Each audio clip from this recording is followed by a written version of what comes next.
Hi everyone, good afternoon. Welcome to Pre-K Story Time. Today we'll be reading The Tale of Benjamin Bunny by Beatrix Potter. This is the sequel to another story we've read on this channel called The Tale of Peter Rabbit. And Benjamin Bunny is actually a relation to Peter Rabbit. We'll be seeing Peter Rabbit once again in this story. So I hope you guys enjoy reading this one. If you're interested in reading the other story, the prequel to this story, The Tale of Peter Rabbit, just look on our YouTube channel. It was released earlier today. Let's jump on in, shall we? One morning, a little rabbit sat on a bank. He pricked his ears and listened to the trit-trot of a pony. A gig was coming along the road. That's a car. It was driven by Mr. McGregor, and beside him sat Mrs. McGregor in her very best bonnet. As soon as they had passed, little Benjamin Bunny slid down into the road and set off with a hop, skip, and a jump to call upon his relations, who lived in the wood in the back of Mr. McGregor's garden. Who could that be? I think I know. That wood was full of rabbit holes, and in the neatest, sandiest hole of all lived Benjamin's aunt and his cousins, Flopsy, Mopsy, Cottontail, and Peter. There they are. Old Mrs. Rabbit was a widow. She earned her living by knitting rabbit wool, mittens, and muffetees. She also sold herbs and rosemary tea and rabbit tobacco, which is what we call lavender. Little Benjamin did not very much want to see his aunt, but he came round the back of the fir tree and nearly tumbled upon the top of his cousin Peter. Oh, Peter was sitting by himself. He looked poorly and was dressed in a red cotton pocket handkerchief. There he is. "Peter," said little Benjamin in a whisper, "who has got your clothes?" Peter replied, "The scarecrow in Mr. McGregor's garden," and described how he had been chased about the garden and had dropped his shoes and his coat. Little Benjamin sat down beside his cousin and assured him that Mr. McGregor had gone out in a gig, and Mrs. McGregor also, and certainly for the day because she was wearing her best bonnet. Peter said he hoped that it would rain. At this point, old Mrs. Rabbit's voice was heard inside the rabbit hole calling, "Cottontail! Cottontail! Fetch some more chamomile!" Peter said he thought he might feel better if he went for a walk. So they went away hand in hand and got upon the flat top of the wall at the bottom of the wood, and from there they looked down into Mr. McGregor's garden. Peter's coat and shoes were plainly to be seen upon the scarecrow, tucked with an old tam o' shanter of Mr. McGregor's.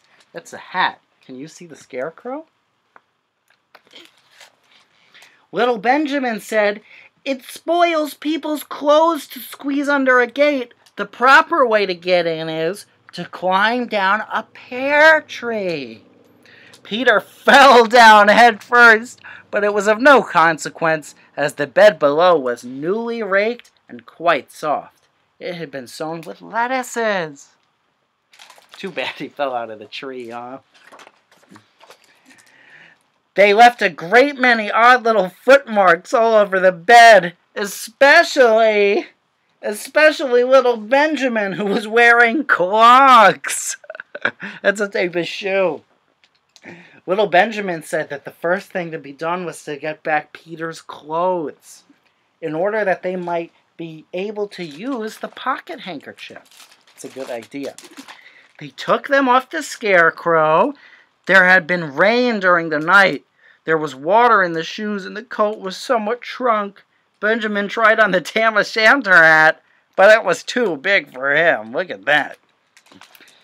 Then he suggested that they should fill the pocket handkerchief with onions as a little present for his old aunt. Peter did not seem to be enjoying himself. He kept hearing noises. What's that? Benjamin, on the contrary, was perfectly at home and ate a lettuce leaf. He said that he was in the habit of coming back to the garden with his father to get lettuces for their Sunday dinner. The name of little Benjamin's papa was old Mr. Benjamin Bunny. The lettuces certainly were very fine. I love some good lettuce, don't you? Peter did not eat anything. He said he should like to go home. Presently he dropped half the onions. Looks like he's very anxious.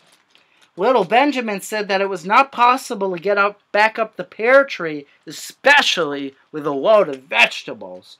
He led the way boldly towards the other end of the garden.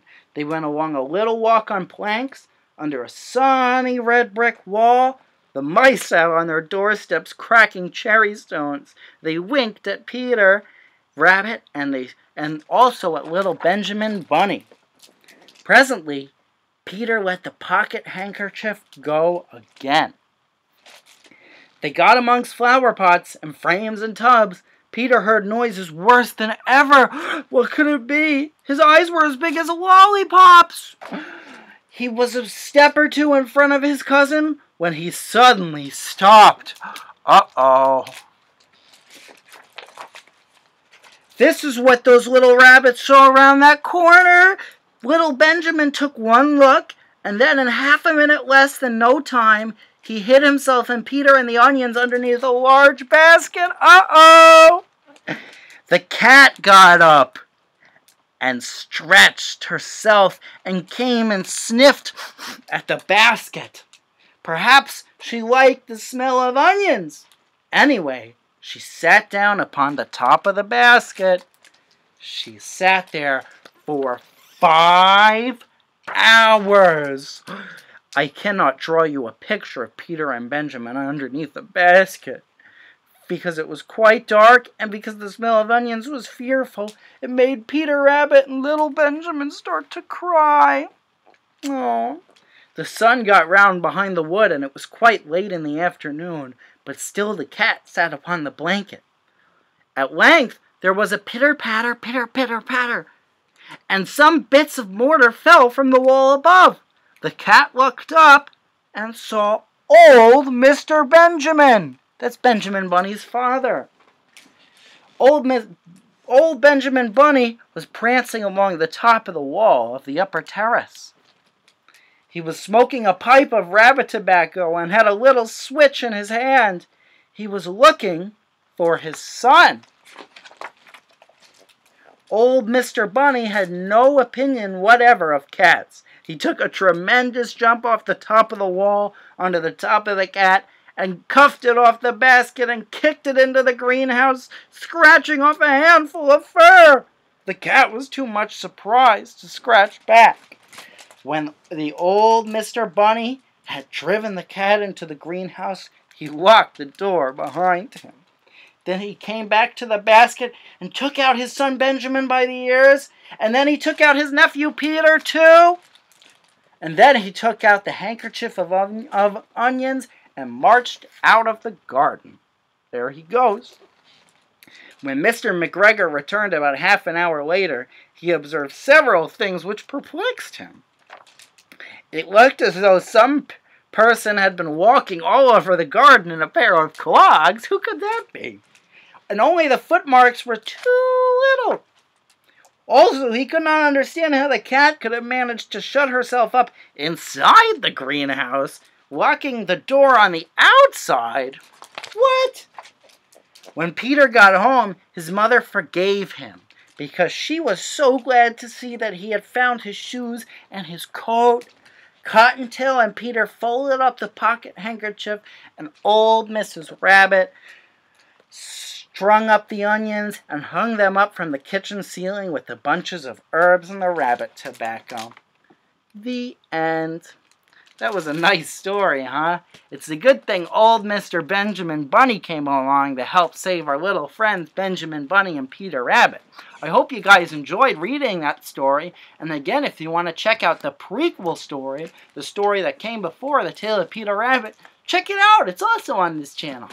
In any case, I hope you guys are doing well and staying well, and I hope you enjoyed reading that story with me.